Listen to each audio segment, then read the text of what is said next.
ప్రతిఘటన టీవీకి స్వాగతం. క్షణక్షణం మీకోసం. ఢిల్లీ మద్యం కేసులో ఎమ్మెల్సీ కవిత జ్యుడిషియల్ కస్టడీ పొడిగించారు. కవిత జ్యుడిషియల్ కస్టడీ మరో 14 రోజుల పాటు పొడిగించారు.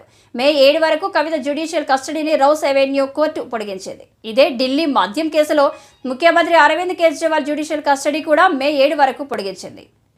ఈడీ కేసులో కవిత బెయిల్ పిటిషన్పై రౌస్ రెవెన్యూ కోర్టులో విచారణ జరిగింది. ఈడీ తరపున న్యాయవాది జోయబ్ హుసేన్ వాదనలు వినిపించారు. కవితకు బెయిల్ ఇవ్వొద్దని ఈడీ తరపు న్యాయవాది జోయబ్ పేర్కొన్నారు. కవిత అరెస్టు చట్టబద్ధంగానే జరిగిందని ఈడీ తరపు న్యాయవాది వివరించారు. సెక్షన్ 19 అనుగుణంగానే కవిత అరెస్టు జరిగిందని వెల్లడించారు. ఏప్రిల్ 11న కవితను సిబిఐ తీహార్ జైలు నుంచి అరెస్టు చేసింది.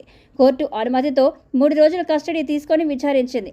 ఆ తర్వాత కోర్టులో ప్రవేశపెట్టగా 9 రోజుల పాటు కవితకు జ్యుడిషియల్ కస్టడీ విధించింది. దీంతో ఆమెను మళ్లీ తీహార్ జైలుకు తరలించారు.